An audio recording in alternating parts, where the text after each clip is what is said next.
In this video, I'm going to show you how to laminate a softcover book. So first, again, I'm taking my two different sizes of laminate and deciding which one will fit. So you want to make sure that you have about a square's worth on either side. This one is close, but I think it's going to be fine. Whereas some books like this one is probably too close, and you might choose to use the bigger one. So let's do, and again, I'm only doing laminate or coverings for the books that I think need it, because it's very time consuming and expensive. So I just lay it out and I make sure that it's got a square on one edge, and then I flip it up on its spine and back down again. And in this case, there's kind of like a partial square, so I'm gonna just give it an extra one to be safe, because it's always better to have a little bit more than too little to actually cover it. And this has these nice little grids, so you can just go for it. I don't have to mark anything with pencil. Get that out of my way.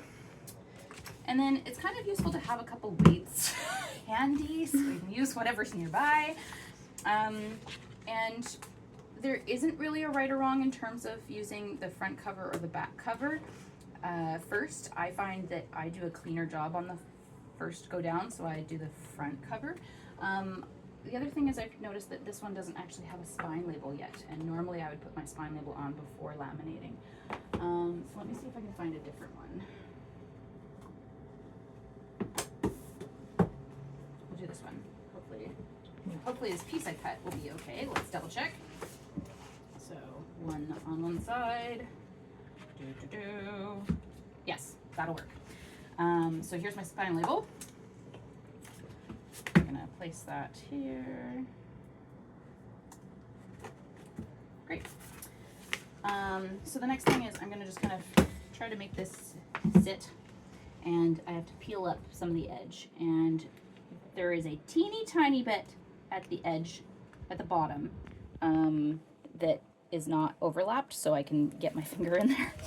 So what I'll do is I'll peel back half of it, and then I'll crease it so that this stays out of the way, and I'll get that weight back over it.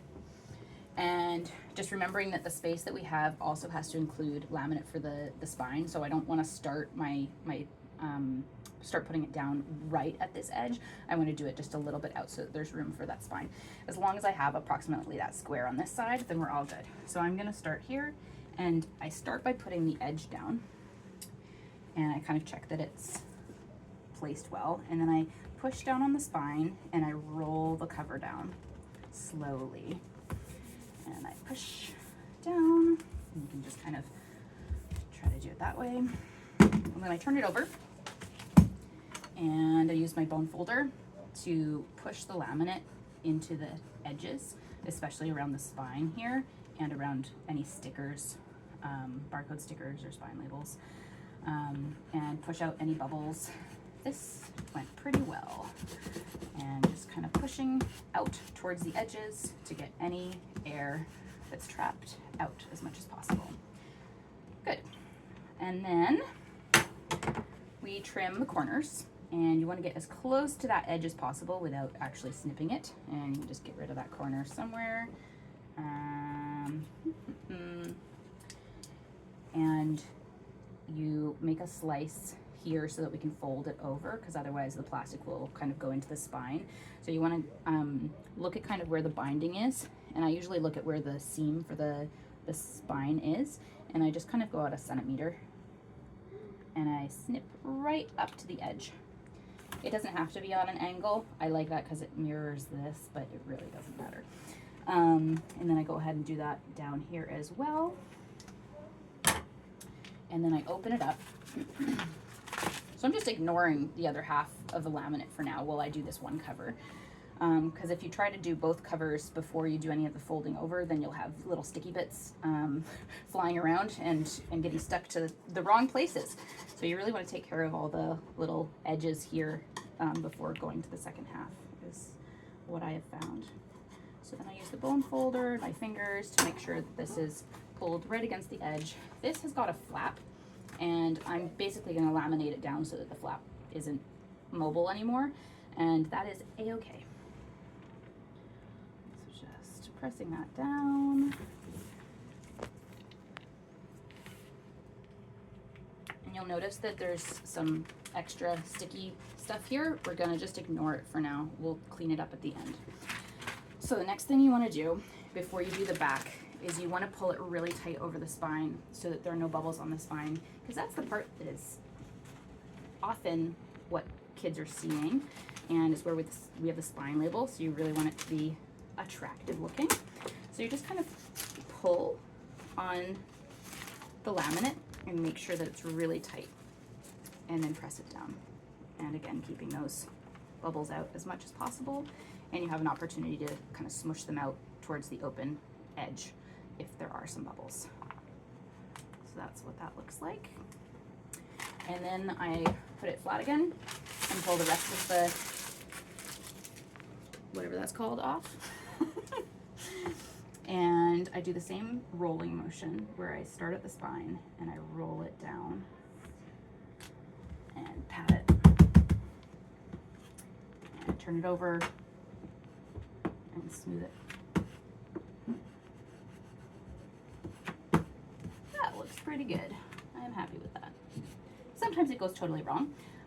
This laminate, it really depends on the cover. Like, this is a cheaper printing and its color, and so like if I started pulling this off, it might bring the ink up with it, whereas a glossier cover like this one, I could easily reposition that. It doesn't set for a full 24 hours, so if you do really need to take it up, but it's always going to be harder to set it down the second time. It ends up kind of deformed a bit. If you pull it up, it stretches. So try to do as best as you can. And if there's like a little imperfection, that is not a big deal. It's still going to protect the book more than it would have been otherwise. So again, I'm going to trim the corners. And you can see that I did this kind of unevenly. There's more left over at this side than the first side. Not a big deal. The point is that the cover is protected and that we didn't run out of the laminate, so we're happy.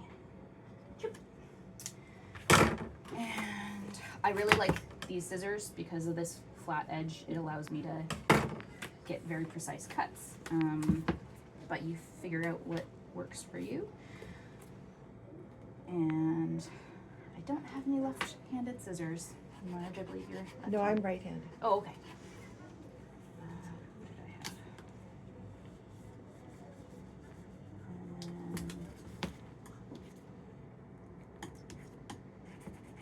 Good.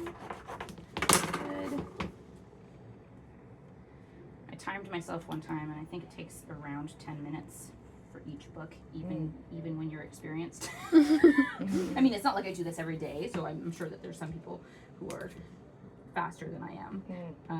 But well, I'll double that for me. it's very time consuming. Yeah, So you have to pick and choose which books are worth doing. And I know that graphic novels, because of their expense and because how much it circulates, how much the kids like to read them, it's just worth it because it at least doubles the lifetime. So then I'm coming back around to that messy edge at the spine. Here, look, this is what it looks like. And again, these scissors are where I find that really helpful because these traditional scissors, somehow it's harder to get like into that edge right there. So you really want to get as close as possible so there isn't sticky residue bubbling up, but you also don't want to cut the book if you can avoid it. So I kind of do it at an angle. I'm not kind of going flat on, I'm kind of going at this slight angle that just allows me to get as close to the edge as possible, but able to see it and feel that I'm not slicing the book. Yeah, that's probably the fiddliest part. And now the book is done.